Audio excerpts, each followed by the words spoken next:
Hello everybody and welcome back to my channel Lifestyle Critic. I hope you're doing well. We're going to be doing something a little bit different this week, which is to review the top 20 movies of the year so far. That's right, there have been some awesome movies across streaming and most recently in the cinemas as well, and I'm going to be looking at the top 20 of the year so far. If you'd like to listen to my in-depth review for any of the titles mentioned in this video, then I'll link all of them in the description box below. And there are some titles that were released last year in certain markets, but they will be featured in this list because they have been released this year in other markets. So let's get on with the top 20 releases for 2021.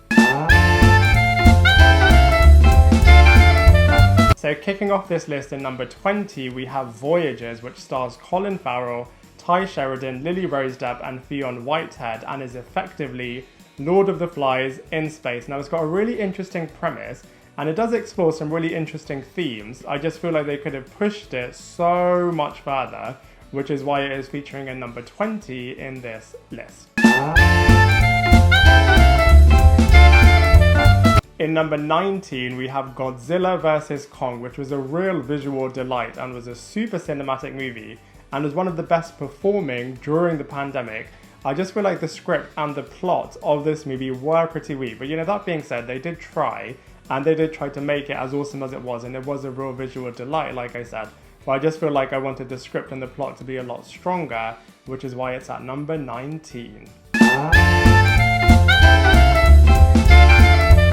In number 18, we have Batman The Long Halloween Part 1. Now, I absolutely love DC animated movies. I think they are absolutely brilliant, in particular the Batman ones, and I think they actually are surpassing Marvel within this space. Now I love Marvel and the MCU, I just feel like when it comes to animations, DC are just absolutely leading the way and are miles ahead of Marvel. But as far as this movie is concerned, it's the very long awaited adaptation for this particular storyline, and it's the first part of a two-part installment for this series. Now, it was a really interesting film and is set relatively early on during Bruce Wayne's time as the Caped Crusader. Looking back at it in hindsight though, I do feel like it was very set up, and I am sure that the second movie will just get going and will be absolutely brilliant and will blast off because the first part did such a good job in setting it up. But the reason it's not higher in this list is that I feel like it is a bit of a setup movie. In number 17, we have Chaos Walking, which was actually a really enjoyable film.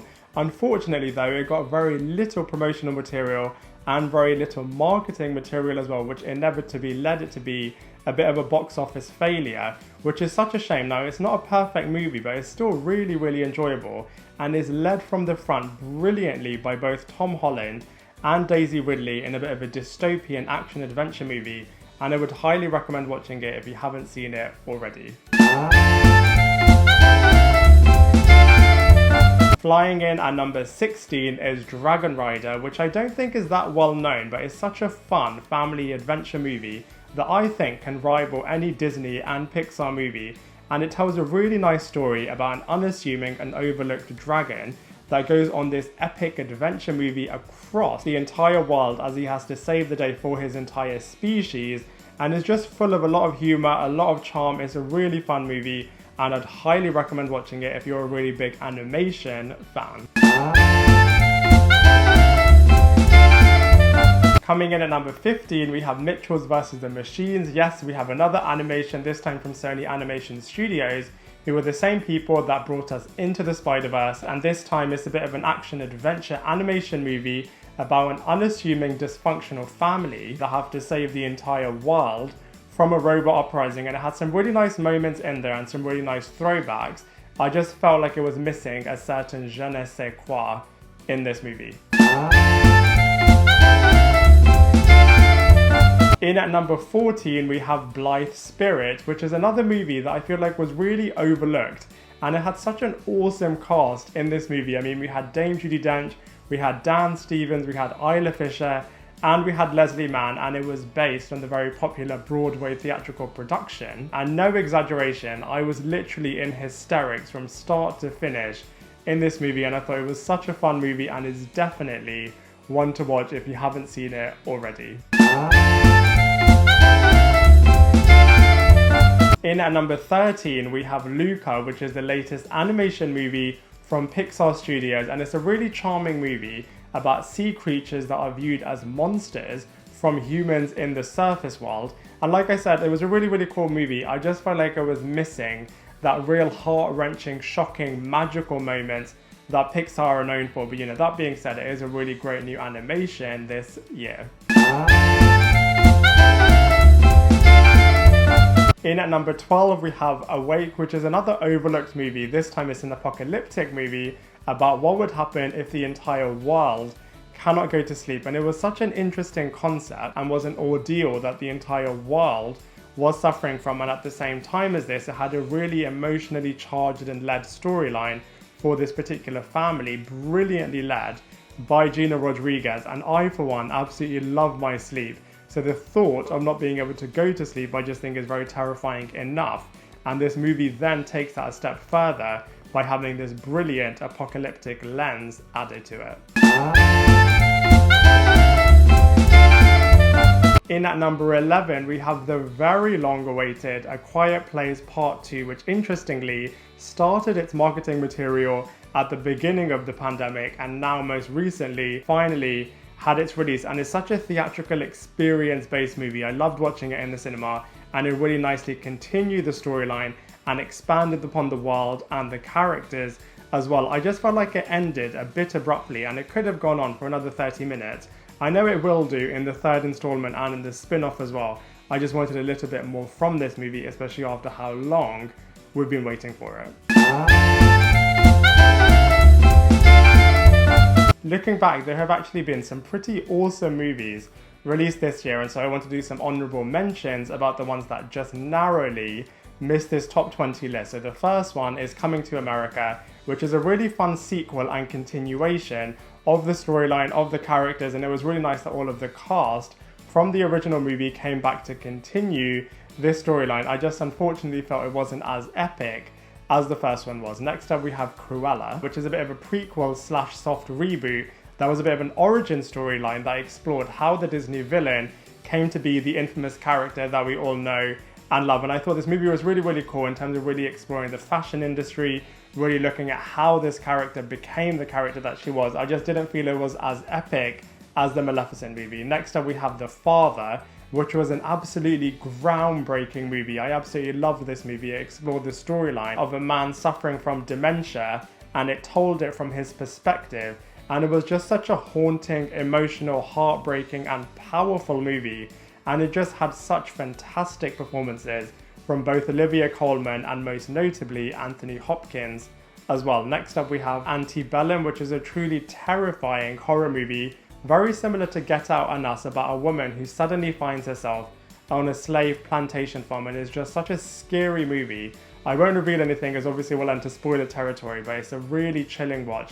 And if you are a big fan of Jordan Peele inspired movies, then you have to check this one out. Next up we have Trust, which is a whodunit movie, except instead of it being a traditional whodunit murder mystery movie, this time it's a whodunit movie in terms of which couple cheated on which other couple member. And it's a really clever movie as it uses that device in terms of going back into the past and exploring more about what was happening so that you can see more footage and put more of the clues together, which is really cool. And it's got a great cast attached to it as well. I mean, it's got Victoria Justice in it, who I still think needs her real big break. I loved her series on MTV, Eye Candy. I'm so gutted that that series didn't get continued. By the way, definitely check out my review of Eye Candy, and it's also got Matthew Daddario and Catherine McNamara as well, so it's definitely one to check out if you haven't seen it already. Next up we have Wish Dragon, which is another animation movie coming from Sony Studios, except this time it takes a lot, and I mean a lot of inspiration from the Aladdin storyline, except this time it's been reworked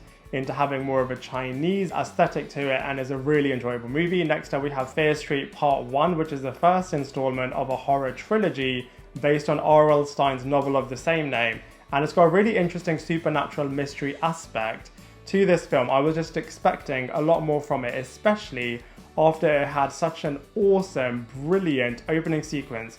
After that, unfortunately, it did go a little bit downhill, but I am really hopeful that the second part and the third part will be a lot stronger. And then finally we have I Care a Lot, which is Rosamund Pike's big return into a villainous role after her infamous role in Gone Girl, and this time she plays an incredibly heartless character, that leads a care home and is just fleecing elderly people out of their money. And this movie is really, really frustrating as you really hate this character for what she's doing. But Rosamund Pike does another phenomenal performance and she just carries the movie really, really well. Those are all of the honorable mentions done, so let's get on with the top 10 movies of 2021. Coming in at number 10, we have Promising Young Woman, which is a brilliant revenge storyline about a woman who's gone through an extremely difficult ordeal and really wants to tackle toxic masculinity and rape culture head on. And it's incredibly talkable and it's incredibly timely as well. And also, it's got an incredibly shocking finale, which really does make this movie incredibly iconic and one to remember as well. In at number 9, we have Army of the Dead, which was the second release from Zack Snyder this year, except this time he is returning to his roots, and those are the zombie apocalyptic roots after he was releasing Dawn of the Dead all those many years ago. And this time he's releasing Army of the Dead, which is a brand new, brilliant new take on the zombie apocalypse world in terms of there being a zombie hierarchy and a zombie tiger as well. And with 2 prequels on the way and a brilliant tease for an upcoming sequel, this franchise is clearly just getting started. In at number 8, we have Freaky. Now I know this movie was released in certain markets last year, but it was also released in certain markets this year as well, which is why it's featuring on this list. And it's just such a brilliant horror movie from Blumhouse Productions.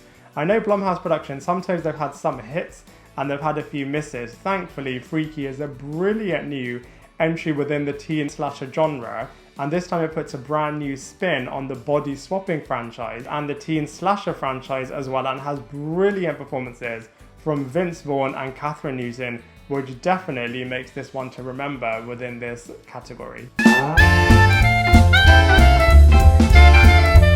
In at number 7, we have Tom and Jerry. Now I know this movie is really polarizing, as some people just do not want Tom and Jerry to be in live action, but I actually think they did a really good job in bringing the dynamic duo onto the big screen, and it was just such a hilarious movie. I was honestly laughing throughout this movie. I thought it was incredibly charming and such brilliant performances from Chloe Grace Moretz and Michael Pena as well, who is just a comedy genius and really does come into his own in this movie, so much better suited to comedic roles than Fantasy Island, which wasn't the best movie coming from Blumhouse Productions, but thankfully in this film, Michael Pena is really able to show what a brilliant comedian he is.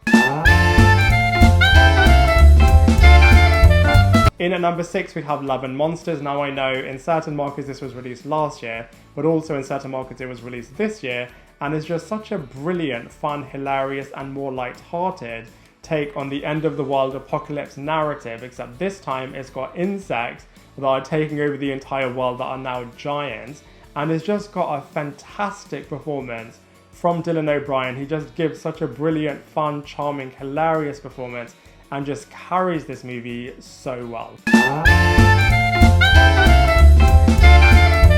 So we have entered the top 5, and coming in at number 5, we have Nobody, which is very John Wick inspired, except this time it's got Bob Odenkirk leading from the front, and he does a fantastic job in this movie in terms of playing an ordinary man that has literally just been pushed way too far. And it's just such a brilliantly complex action-adventure movie, and it's got such awesome supporting cast as well. I mean, we've got Christopher Lloyd in here as well, and he does such a brilliant performance. He's obviously a bit of a legend after Back to the Future as playing the Doc Brown character, and this movie overall is just such a fun, new, refreshing take on the action-adventure genre. Coming in at number 4, we have The Tomorrow War, which was originally going to have a big theatrical cinematic release, but is now released on Amazon Prime, and despite it having a bit of a slow start, by the end of this movie, I thought it was absolutely fantastic, as it has the big, large-scale apocalypse-type situations in terms of having to travel into the future to prevent a war with killer aliens, but at the same time, it had smaller, more focused scale family drama at its heart, which made this movie a really nice eclectic mix of both large-scale and small-scale plot narratives. So now we have the top 3, so coming in third place, getting the bronze prize, is Mortal Kombat. Now I know some people love this movie, some people hated this movie. I personally really enjoyed it. I thought it was a nice new retelling of the origin storyline, except this time it's pre-tournament. And I thought the fatalities that they had in this movie were absolutely extraordinary.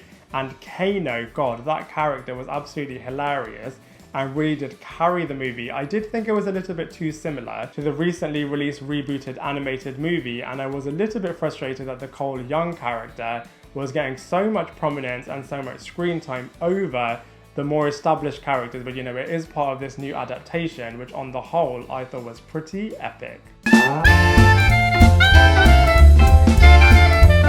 Just missing out on the top spot, coming in at number 2, we have Raya the Last Dragon, which is a brilliant new animation from Disney. I love the epic scale and the global scale of this movie. I really thought it was interesting about the community rivalry leading to the destruction of the entire Kamundra area, and the magical dragon aspects of this movie was really cool. I thought it was a really fun, charming new take on this franchise, and it was very similar and very reminiscent to Atlantis and to Treasure Planet as well. I did feel like it was a bit too much of a happy ending by the end of this movie, and I know there was an original ending which wasn't going to be that happy, but you know, that being said, I did feel like overall this movie was extremely brilliant. And coming in at number 1, taking the top spot, it has to be Zack Snyder's Justice League. I mean, it was never going to be anything other than the Snyder Cut, right? And it was just such an incredible fan-driven campaign that brought Zack Snyder's vision to life and really allowed him to complete his trilogy. And it was just such an awesome global moment, literally nothing else like it, with such an epic storyline, brilliant legendary characters, and just such an awesome film that was running for 4 hours, no less. But it never felt like 4 hours, but it was just such an awesome film, and you really got to know all of the characters very deeply, even though there were loads of characters in this movie and a true end of the world storyline. And it was just such an epic movie, 10 million times better than the theatrical version that we got from Joss Whedon. And it's just such a shame that Warner Brothers and DC aren't continuing this narrative, as it was just such a brilliant one. But you know, nonetheless, the fans were able to see the true vision of Zack Snyder's Justice League in a brilliant campaign, and for all of those reasons it has to get my number 1 spot in this list. And there you have it. Those are my top 20 movies for 2021 so far. I'm sure by the end of this year this movie will be full of a lot more MCU movies which are going to be released in the second half of this year. But now I'd love to hear from you. What is your list for your favorite movies of 2021 so far? What did you think of this list? If you enjoyed this video, be sure to give it a like and a subscribe to Lifestyle Critic. You can also follow Lifestyle Critic on Instagram and on Twitter as well. But let's continue the conversation in the comment section below. Otherwise, I look forward to seeing you in my next video.